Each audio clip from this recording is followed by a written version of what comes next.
Hello बच्चों, कैसे हो आप लोग? बढ़िया। आशा करता हूँ कि आप सब स्वस्थ होंगे। बच्चों, आप सभी का स्वागत है आपके अपने YouTube channel Alex coaching classes में। आज हम लोग पढ़ने वाले हैं self assessment paper 4। Social science है ये, क्लास 10th का। इससे पहले मैंने सैम्पल पेपर 1, 2, 3 के वीडियो अपलोड कर दिए हैं। आई होप आप लोगों ने देख लिया है। अगर आपने अभी तक नहीं देखा है तो जा करके देख लीजिए। डिस्क्रिप्शन में वीडियो का लिंक मिल जाएगा आपको, जहाँ से आप डायरेक्ट इस वीडियो पे जा सकते हैं। तो चलिए वीडियो को स्टार्ट करते हैं। क्वेश्चन आपको स्क्रीन पर दिख रहा होगा। अगर क्वेश्चन आपको ब्लर आ रहा है तो घबराने की कोई जरूरत नहीं है। आप मेरे Telegram page @Alex coaching classes पर विजिट कीजिए, वहां आपको पीडीएफ मिल जाएगा। क्वेश्चन कर रहा है हु आर कॉल्ड चैपमैन।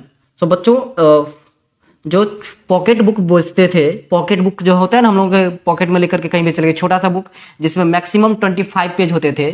तो जो पॉकेट बुक के सेलर होते थे ना, जिसको पेनी चैप बुक भी कहते हैं, उसी को चैपमैन कहा जाता था। ठीक है, तो इसका आंसर जो है आपका ऑप्शन डी होगा, seller of Penney chap books. Option D correct है। नेक्स्ट है आपका क्वेश्चन नंबर 2। क्वेश्चन नंबर 2 कह रहा है consider the following statement regarding Simpson commission and identify the incorrect one from the following. पहला, against this background the new Tory government is Britain constitute statutory commission under sir John Simpson. ये बिल्कुल सही है, एक Tory government बना था sir John Simpson के under में। बिल्कुल सही है स्टेटमेंट ये। Setup in response to nationalist movement the commission was to took into the functioning of the constitutional system in India and suggest change. अच्छा, ये बना था, ये जो नेशनल मूवमेंट चल रहे हैं उसको रिस्पॉन्स करने के लिए, और जो इंडिया का कॉन्स्टिट्यूशन है उसको फंक्शन और उसमें चेंजिंग क्या लाना है उसके लिए। तीसरा, the problem was that the commission did not have single Indian member. ये भी सही है, क्योंकि वो जो कमीशन बना था उसमें इंडियन कोई भी मेंबर नहीं थे। चौथा कह रहा है दे ऑल आर अमेरिकन। तो बच्चों ये स्टेटमेंट गलत है, दे ऑल आर ब्रिटेनियन या ब्रिटिश कह सकते हैं आप। सो ऑप्शन डी जो है आपका वो बिल्कुल सही है, क्योंकि ये ऑप्शन गलत है। चलिए next question number 3। Question number 3 कह रहा है आपको कि arrange the following in chronological order. तो क्रोनोलॉजिकल ऑर्डर होता है बच्चों, मतलब पहले कौन सा इंसिडेंट हुआ था, उसके बाद कौन सा हुआ था, उसके बाद कौन सा हुआ था। तो इसे आप देखोगे इसमें ध्यान से ऑप्शन को, तो सबसे पहला हुआ था पोटैटो फर्मिन इन आयरलैंड। ये 1840 की बात है। कब? 1840 की। ठीक है। दूसरा जो है वो सेकंड वाला है रिंडरपेस्ट, ये 1890 की बात है। तो ये सेकंड इंसिडेंट हो गया। थर्ड इंसिडेंट जो है बच्चों वो है हमारा फर्स्ट वर्ल्ड वॉर, ये 1914 से 1980 तक चला था। ठीक है। और लास्ट जो आएगा वो है इंडेंजर्ड लेबर वॉज एबोलिश्ड, ये 1921 की बात है। सो इस बीच से अगर आप देखोगे तो क्रॉनिकल ऑर्डर में पहला 4, देन सेकंड, फिर third, fourth. Option A correct है। आई होप आप लोगों को समझ में आया होगा। मैंने कौन से ईयर में क्या हुआ था वो लिख दिया हूँ, सो दैट कि क्रॉनिकल ऑर्डर में सजाने में आपको इजी होगा। आप एक और चीज़ याद रखेंगे, जब भी इस टाइप के क्वेश्चन आए सबसे पहले ईयर आप लिख लीजिए, सो दैट आपको पता चल जाए कि पहले कौन आएगा उसके बाद कौन आएगा। नेक्स्ट आपका question number 4, who manufacture the new model of steam engine. अब देखिए स्टीम इंजन का जो है वो दो ऑप्शन, यहाँ पे जो ऑप्शन देख रहे हैं आप ए और सी, ये दोनों सही है, लेकिन हमसे क्या पूछ रहा है कि न्यू मॉडल किसने, मतलब इनोवेट करके किसने, इनोवेशन जो हुआ था उसके बाद, तो उसका जो है थॉमस जाता है जेम्स वाट को। ये इन्होंने पेटेंट किया था, इनके नाम से पेटेंट है ये स्टीम इंजन का न्यू मॉडल। ठीक है।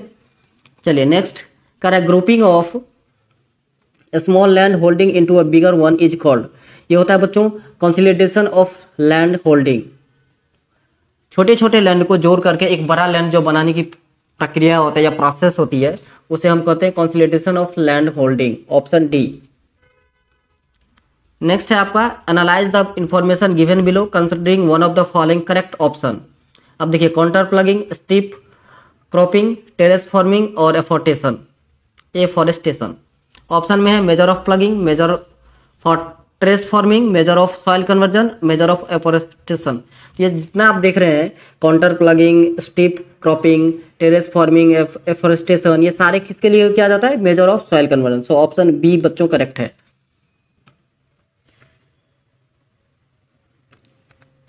चलिए नेक्स्ट क्वेश्चन देखते हैं। क्वेश्चन नंबर 7 का रहा है substantial part of the tribal belt, especially in north eastern India have been deforested by. ये नॉर्थ इंडिया में जो है डिफॉरेस्ट किया गया था शिफ्टिंग कल्टीवेशन के लिए, ठीक है। और दूसरा जो है था माइनिंग के लिए भी किया गया। शिफ्ट कल्टीवेशन और इंफ्रास्ट्रक्चर डेवलपमेंट ये दिया है आपको, तो शिफ्ट कल्टीवेशन था इसमें। इसका आंसर जो होगा वो शिफ्ट कल्टीवेशन होगा। नेक्स्ट है आपका क्वेश्चन नंबर 8। क्वेश्चन नंबर 8 जो है ये आपके बुक के फिगर है, इसको आप ध्यान से देखेंगे। इसका ऑप्शन जो है वो ए होगा। 9 का ऑप्शन ए करेक्ट है। सॉरी 8 क्वेश्चन था। चलिए नेक्स्ट है क्वेश्चन नंबर 9। कह रहा है which of the following pair is incorrect. कौन सा पेयर इनकरेक्ट है? स्टेट गवर्नमेंट स्टेट लिस्ट में आता है, बिल्कुल सही। सेंट्रल गवर्नमेंट यूनियन लिस्ट में आता है, बिल्कुल सही है। Central and state concurrent list में आता है, ये भी सही है। चौथा है लोकल गवर्नमेंट रजिस्ट्री पावर, ये गलत है। जो सेंट्रल गवर्नमेंट होता है उनको रजिस्ट्री पावर दिया जाता है। तो ऑप्शन डी जो है बच्चों ये इनकरेक्ट है। Next question number 10।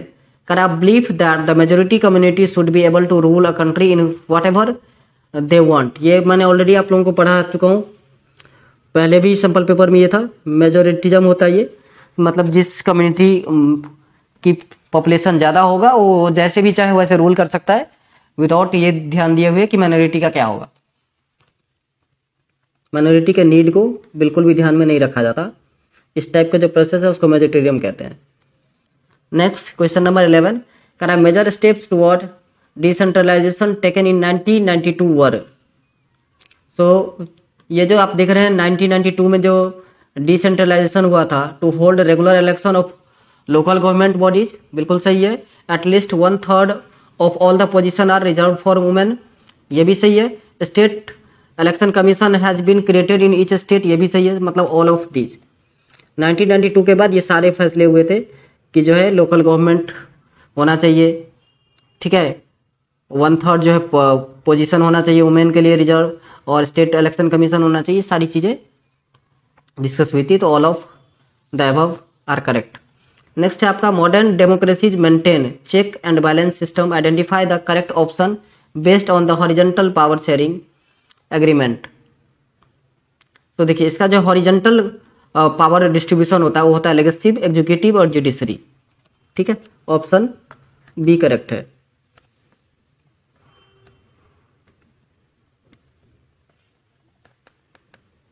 Next question है आपका क्वेश्चन नंबर 13। कह रहा है what is meant by political party. Political party क्या होता है? तो group of people who want to amend the constitution, ठीक है, that is called political party. Option number D. कह रहा है find the incorrect option regarding credit source. अब क्रेडिट सोर्स का जो है गलत क्या है? तो लिखा है bank are not represent everywhere in rural area, RBI monitor the bank in actually maintaining a cash balance, RBI supervise the functioning of informal source of loan. ये बच्चों गलत है। आरबीआई जो है फॉर्मल, जो बैंक लोन लेती है उसके इनफॉर्मल, कोई अगर आप किसी को पैसा देते तो आरबीआई थोड़े ना इस पे कोई इसका फंक्शन आरबीआई तो करता नहीं कुछ। तो आपका जो है ऑप्शन बी इनकरेक्ट था।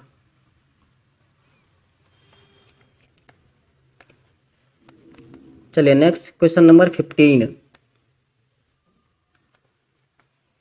कह रहा है Megha has taken a loan of 6 lakh rupees to the bank to purchase a house. The annual interest rate on the loan is 14% and the loan is repaid in 12 years. In monthly installment, Megha had to submit a balance document showing her employment record and salary before the bank agreed to give the loan. ये होता है बच्चों formal source of loan. Option B correct है। Next है dash is the asset that are borrower owns and uses a guarantee until the loan is repaid to the lender. ये मैंने आपको बताया था कोलेट्रल होता है जिसमें आपको कुछ ना कुछ गारंटी के तौर पर रखना होता है, चाहे वो आपका गोल्ड हो सकता है, आपका प्रॉपर्टी हो सकता है, हाउस हो सकता है, कुछ भी हो सकता है। तो इस टाइप के प्रोसेस को कोलेट्रल कहते हैं। ऑप्शन ए करेक्ट है। नेक्स्ट है cheap and affordable credit is crucial for the country's development. अगर कोई कंट्री डेवलपमेंट करना चाह रहा है तो जो क्रेडिट है वो चीप होना चाहिए, अफोर्डेबल होना चाहिए। जितने जल्दी क्रेडिट मिल जाए, लोन मिल जाए और कम रेट में, उतना जल्दी जो है कोई कंट्री ग्रो कर सकता है। चलिए next 18 number, assertion and reason. In the question given below, there are two statements marked as assertion A and reason are. Read the following statement and correct the option. अब ये option जो है आपको read करके, अब assertion reason का मैंने आपको बताया था ए बी सी का फंडा। ए होता है मतलब दोनों करेक्ट है और सही एक्सप्लेनेशन है, बी होता है दोनों करेक्ट है एक्सप्लेनेशन सही नहीं है, सी होता है आपका एक करेक्ट है assertion करेक्ट है रीजन रॉन्ग है, जैसा कि यहाँ पे लिख भी दिया है, और डी होता है अगर assertion ही गलत हो जाए और रीजन सही निकले। तो देखिए कह रहा है the Indian government after independence had put barrier to foreign trade and foreign investment. Reason है the government consider it necessary to protect the producer within the country from foreign competition. ये बच्चों option A आएगा, दोनों सही है। After independence जो Indian government थी उन्होंने बैरियर लगा दिया फॉरेन ट्रेड को, फॉरेन बिजनेस को, बाहर से देश से कोई प्रोडक्ट आ रहा था उसको, और इन्वेस्टमेंट को, इसलिए ताकि हमारा जो इंडियन प्रोड्यूसर हैं, जो हमारे इंडियन लोग हैं जो कुछ बना रहे हैं, उनका प्रोडक्ट सेल हो, ठीक है, उनका लॉस में ना जाए, वो ऐसा वो काम करना बंद ना करें। और दूसरा था मैंने बता ही दिया कंपटीशन को कम करने के लिए, वही रीजन में लिखा है, तो इसका मतलब दोनों सही है और सही एक्सप्लेनेशन भी है। तो 18 का हो जाएगा आपका ऑप्शन ए।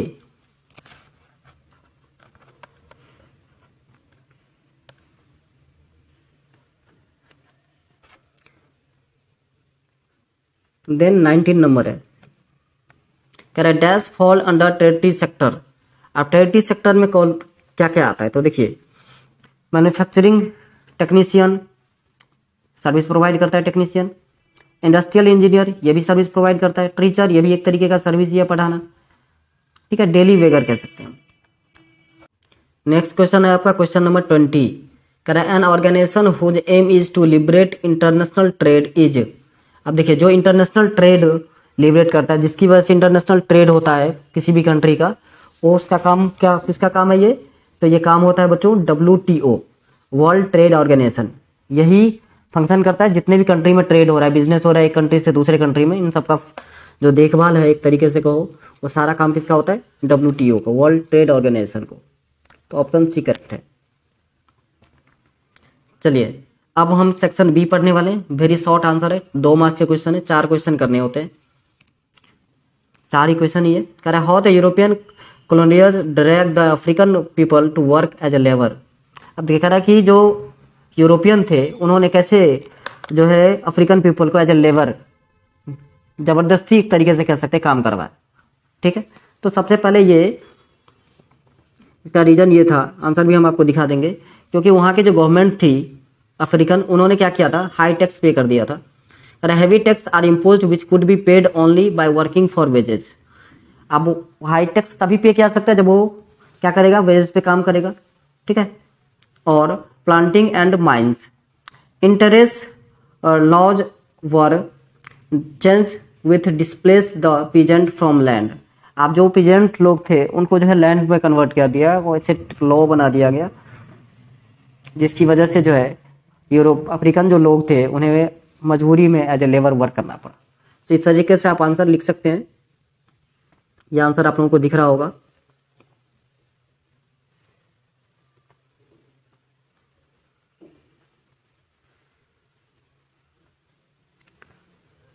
ये यहाँ से कलर चेंज कर देता हूँ ताकि विजिबिलिटी ज़्यादा हो आप लोगों के लिए। नेक्स्ट क्वेश्चन है बच्चों question number 22, give the name of 2 state that have the highest cover of forest in India. अब देखिए इंडिया का सबसे ज़्यादा फॉरेस्ट जिस स्टेट में है वो पहला स्टेट है बच्चों मध्य प्रदेश, ठीक है। 7,784 किलोमीटर का जो है फॉरेस्ट है टोटल, और दूसरा जो स्थान है वो अरुणाचल प्रदेश का है। तो हमें सिर्फ नाम लिखना था, कितना का एरिया है ये नहीं लिखना है। तो बस आपको याद रखना है कि मध्य प्रदेश और अरुणाचल प्रदेश ये 2 ऐसे स्टेट हैं जिसमें सबसे ज़्यादा as compare to state of India ज़्यादा फॉरेस्ट है, ठीक है। चलिए नेक्स्ट है what is green channel of mail. Green channel of mail क्या होता है, तो देखिए ग्रीन चैनल ऑफ मेल क्या होता है, मेजर सिटीज, एक कोई सिटीज होता है जो बड़ा सिटी हो, तो वहाँ पे क्या होता है लोकल मेल्स जाते हैं कि आप यहाँ पर डाल दो शाम को और कल सुबह जो है मिल जाएंगे, मतलब नेक्स्ट डे डिलीवर हो जाता है।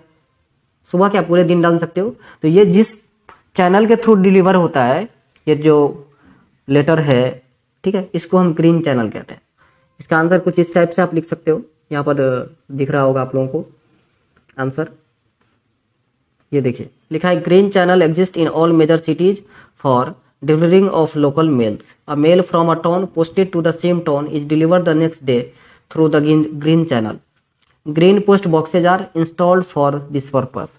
तो इसके लिए जो क्या होता है, एक ग्रीन पोस्ट बॉक्स इंस्टॉल कर दिया जाता है जहां पर आप लेटर डाल सकते हो, मेल जो है आपका लिखा हुआ वो डाल सकते हो, और नेक्स्ट डे जो है वो उसी सिटी में, जैसे सपोज हम दिल्ली में रह रहे हैं तो दिल्ली से कहीं दूर यहाँ से 20 किलोमीटर 50 किलोमीटर मुझे भेजना है किसी को, तो हम वो क्या करेंगे, जो ग्रीन बॉक्सेज हो, ग्रीन पोस्ट बॉक्स होता है उसमें डाल देंगे, और नेक्स्ट डे कल जो है, आज अगर हम डालते हैं तो कल वो डिलीवर हो जाएगा। ठीक है, कुछ इस टाइप से। नेक्स्ट है आपका क्वेश्चन कर रहा है name 2 important subject which are present in the state list of India. Name the important subject which are present in the state list of India. अच्छा, स्टेट लिस्ट ऑफ इंडिया में क्या क्या आता है? स्टेट लिस्ट देखिए, सबसे पहला आता है public order, police, public health and sanitisation, hospital and dispensaries, उसके बाद बीटिंग एंड गैम्बलिंग्स। ये सारे जो है आते हैं स्टेट लिस्ट सब्जेक्ट में। ठीक है, कोई 2-3 लिख देना है आपको, 2 पूछ रहा था तो आप पब्लिक ऑर्डर, पुलिस ये लिख सकते हैं, या फिर हेल्थ सेक्टर लिख सकते हैं, कोई 2 लिखना है आपको। चलिए नेक्स्ट क्वेश्चन देखते हैं। नेक्स्ट क्वेश्चन है हमारा mention 2 ways globalisation has affect the life of Indian. अब देखिए ग्लोबलाइजेशन जो है वो सिर्फ इंडियन को ही नहीं, बहुत सारे लोगों को लाइफ को इम्पैक्ट किया है। देखिए आप ग्लोबलाइजेशन से क्या होगा, ये मैंने आंसर लिखा नहीं है, सिर्फ बताया, तो आप खुद भी लिख सकते हो। ग्लोबलाइजेशन की वजह से क्या होता है कि हमें वर्क काम करने की अपॉर्चुनिटी मिलती है। ठीक है, दूसरा और क्या बेनिफिट होता है और क्या फायदे होते हैं, तो जो है एक तो अपॉर्चुनिटी मिल जाता है काम करने के लिए, दूसरा बिजनेस, आप अगर बिजनेस ओनर हो, बिजनेस करना चाहते हो तो आप अपना बिजनेस सेटअप कर सकते हो। ठीक है, तीसरा क्या होगा कि इकोनॉमिक ग्रोथ हो जाएगा आपका। सो बहुत सारे ऐसे फायदे हैं ग्लोबलाइजेशन से, आप कोई 2 लिख सकते हैं। ठीक है ना। चलिए नेक्स्ट हम चलते हैं short answer based question, 3 marks का ये क्वेश्चन है। कह रहा है how had revolutionaries spread their ideas in many Europe state after 1815, explain with example. कह रहा है कि रिवॉल्यूशन जो है एक आइडिया स्प्रेड किया पूरे यूरोप में आफ्टर 1815, तो इसको बताइए वो क्या था, किस टाइप से था। तो आपको आंसर दिख रहा होगा, यही चीज़ मैं आपको एक्सप्लेन कर देता हूँ, बस वही चीज़ बताने वाला हूँ जो मैंने यहाँ पे लिखा है, तो पहले आपको दिखा भी दूँ। कह रहा है after the Congress of Vienna in 1815 when conservative regimes were restored to power, many liberal minded people went underground because of the fear of repression. Secret societies sprang up in Europe state to train the revolutionaries and spread their ideas. कह रहा है कि Vienna को after 1815 Vienna Congress जब power में आए वापस से, तो बहुत सारे लिबरल माइंडेड जो लोग थे वो अंडरग्राउंड हो, वो छोड़ दिए, उनको फियर था कि रिप्रेशन ना हो जाए। ठीक है, उनको डर था। तो जो सीक्रेट सोसाइटी थी उन्होंने क्या किया, जितने यूरोपियन ट्रेन लोग, रिवॉल्यूशनरी लोग थे, उनके आइडिया को जो है फैलाया, स्प्रेड किया, बताया लोगों को, सो दैट कि लोग डरे ना और बिजनेस करें।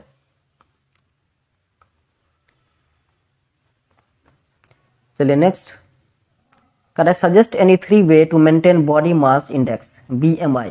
बॉडी मास इंडेक्स को मेंटेन करने के लिए आप डेली जो है क्या कर सकते हो, एक्सरसाइज कर सकते हो। ठीक है, दूसरा आप बैलेंस डाइट ले सकते हो। ठीक है ना। तीसरा जो है हमारा वो क्या बोलते हैं, एटलीस्ट 7 आवर की सोना जरूरी है, स्लीपिंग टाइम। ठीक है, चौथा जो है आप वर्क प्रेशर को थोड़ा सा जो है हैंडल कर सकते हो। सो बहुत सारे, सो मेनी वेज। अब देखिए आंसर क्या मैंने लिखा है answer staying hydrated and eat a balance diet और इक्वली इम्पोर्टेंट। हाँ, और पानी पीते रहें, हाइड्रेटेड रहें, बैलेंस डाइट लें, बस यही सब चीज़। इससे क्या होगा, हमारा बॉडी मास इंडेक्स बना रहेगा। नेक्स्ट है बच्चों how do multinational corporation interlinks production across countries, explain with example. अब जो मल्टीनेशनल कंपनी होते हैं, नेक्स्ट क्वेश्चन है बच्चों, how do multinational corporation MNCs interlink production across countries, explain with example. ये जो एमएनसीज कंपनियां होती है, मल्टीनेशनल कंपनी होती है, ये अपना प्रोडक्शन जो है कैसे इंटरलिंक करती है छोटे कंपनी के साथ, ये इसके बारे में आपको लिखना है। तो देखिए मल्टीनेशनल कंपनी जो होती है वो क्या करती है, छोटे छोटे जो कंपनीज है उनको या तो पैसे देती है सो दैट कि वो जो है नए मशीन खरीद ले, नए टेक्नोलॉजी ले आए ताकि फास्ट प्रोडक्शन हो, या फिर दूसरा क्या करता है, वो नया मशीन या नया टेक्नोलॉजी ला के खुद दे देते हैं छोटे स्मॉल इंडस्ट्रीज को, सो दैट कि वो चीज़ें बना करके दे। ठीक है। तीसरा क्या होता है, ये जो छोटे छोटे एमएनसीज कंपनी होती है ये प्रोडक्ट बना के देता है, ठीक है, और फिर वो एमएनसीज कंपनी लेकर के फिर उस पर अपना ब्रांडिंग करके वो बेच देते हैं। ठीक। चौथा क्या होता है, इस ये जो ब्रांडिंग होगा, वो जो प्रोडक्ट लेते हैं इसके क्वालिटी पे विशेष ध्यान दिया जाता है ताकि क्वालिटी में कोई कंप्रोमाइज ना हो। ठीक है। तो ये सब सारी बातें हैं जो आपको लिखनी है इस क्वेश्चन के आंसर में। वैसे मैंने लिखा है आंसर, चलिए देखते हैं मैंने क्या लिखा है। यह आंसर रहा आप लोगों के सामने, देखिए यही सब लिखा गया है। इसमें लिखा है large MNC is developed countries placed order for production with a small producer, the products are supply to the MNC which then sell them under their own brand names. मैंने आपको पहले ही बता दिया। For the customer this large MNC have tremendous power of determining price, quality, delivery and labour condition for this distinct product. मैंने आपको पहले बताया कि उस प्रोडक्ट पे बजा की क्वालिटी पे बहुत ध्यान देते हैं। इसके अलावा प्राइस, उनके पास बहुत सारे चीज़ें होती है डिटरमाइन करने के लिए, इसका प्राइस क्या होना चाहिए, किस टाइप की क्वालिटी होनी चाहिए, कितना लेबर, ऑल दीज थिंग्स वो खुद करके फिर उस हिसाब से परचेज करते हैं। चलिए नेक्स्ट क्वेश्चन है, what is globalisation, how government ensure fair globalisation to its people. Globalisation का मतलब ये होता है कि जो आपकी इकोनॉमी है उसको वर्ल्ड इकोनॉमी के साथ जोड़ना। ठीक है ना। ग्लोबलाइजेशन को सिंपल वे में कहें तो किसी कंट्री की इकोनॉमी को अगर वर्ल्ड इकोनॉमी के साथ जोड़ दिया जाता है, पूरे वर्ल्ड के साथ अगर आप ट्रेडिंग करते हैं, दैट इज द ग्लोबलाइजेशन। अब ग्लोबलाइजेशन को फेयर बनाने के लिए गवर्नमेंट क्या कर सकता है कि अपने किसी कंट्री का गवर्नमेंट क्या कर सकता है, जो लेबर लॉ है उसको सख्ती से लागू करे सो दैट कि किसी भी लेबर का शोषण ना हो। ऐसा नहीं कि उसको काम करवा के पैसे कम दिया जाए या पैसे ना वेजेस ना दिया जाए, इस टाइप से कुछ भी ना हो। यही आंसर हमने लिखा है जो आपको दिख रहा होगा मेरे स्क्रीन पर। ये देखिए लिखा है ग्लोबलाइजेशन मीन्स यूनिफिकेशन और integration of the domestic economy with the world economy through trade, capital and technology flow. Government can ensure fair globalisation to its people by ensuring the labour law of the country are followed so that worker are not exploited. Next है question number 28 कह both Belgium and Sri Lankan are democracies but they follow different system of power sharing. Support your statement by giving 3 points of difference. तो बच्चों Belgium और श्रीलंका ये दोनों जो है democratic country है, ये दोनों कंट्री में डेमोक्रेटिक तरीके से गवर्नमेंट फॉर्मेशन होता है, बट इनका जो पावर शेयरिंग है वो डिफरेंट है as compare to other country और as compare to our country. हमारे कंट्री से अगर कंपेयर किया जाए तो उनका जो पावर शेयरिंग है वो डिफरेंट है। कैसे? तो पहला जो है बेल्जियम की बात कर ले तो Belgium shared equal power to all communities. Belgium जो है सारे कम्युनिटी को इक्वल पावर दिया, जैसे French and German speaking community. However जबकि श्रीलंका जो है वो क्या करता है, मेजोरिटेरिज्म पे काम करता है, मतलब जिसकी मेजोरिटी ज़्यादा है उसी की बात मानी जाएगी या वही रूल करेगा। जैसे सिंहाला आप सबने सुना होगा, श्रीलंका में ये सिंहाला बोलने वाले लोग ज़्यादा हैं तो वही लीड कर रहे हैं, जिसकी वजह से सिविल वॉर हो रहा है श्रीलंका के अंदर, बहुत सारे प्रॉब्लम यार फेस कर रही है ये कंट्री। ठीक है। तो ये मेजोरिटेरियम को फॉलो करते हैं, मतलब जिसकी मेजोरिटी उसकी सरकार या फिर उसकी बात मानी जाएगी, कुछ इस टाइप से। चलिए नेक्स्ट क्वेश्चन कर रहा है question number 29, how can the workers in the unorganised sector be protected. अब अनऑर्गेनाइज सेक्टर क्या होता है, जिसमें कोई रूल एंड रेगुलेशन ना हो, कोई पेड लीव ना हो, कभी भी आपको बिना कोई नोटिस हटाया जा सकता है। इस टाइप के जो कंपनी होते हैं उसको अनऑर्गेनाइज्ड कहते हैं, सेक्टर कहते हैं, ऑर्गेनाइज्ड कंपनी कहा जाता है। सो इसके लिए वहाँ के जो लेबर है उसको प्रोटेक्शन कैसे प्रोवाइड किया जाए, तो इसके लिए जो है गवर्नमेंट का क्या रोल होना चाहिए, ये आंसर में लिखना है आपको। ठीक है, सो देखिए ये रहा आंसर, लिखा है वो government can fix the minimum wage rate and working hours. Government क्या कर सकते हैं कि मिनिमम इतना पे करना है आपको, सपोज मिनिमम 300 पे करना है फॉर 3 आवर्स 6 आवर्स 8 आवर, जो कुछ भी इस तरीके से कर सकती है। Government can provide cheap loan to self employed people, और जो सेल्फ एम्प्लॉयड पीपल हैं, जो छोटे छोटे उद्यमी हैं, छोटे छोटे बिजनेस करने वाले लोग हैं, उनको चीप रेट में लोन प्रोवाइड कर दे सो दैट कि वो अपना बिजनेस करें। तीसरा, government can provide cheap and affordable basic services, education, health, food to those workers. Government can frame new laws which can provide provision for over time, paid leave, leave due to sickness etcetera. अब कह रहा है government जो है क्या करे, एक नया लॉ बना दे जिससे क्या हो कि उन्हें ओवर टाइम काम करने को मिले, पेड लीव होना चाहिए, ठीक है, और लीव ड्यू टू सिकनेस है उसमें भी पेड होना चाहिए। कुछ इस टाइप से गवर्नमेंट रूल बना सकती है। ठीक है, तो चलिए बच्चों आज के लिए बस इतना ही, मिलते हैं नेक्स्ट वीडियो में। जय हिंद, जय भारत।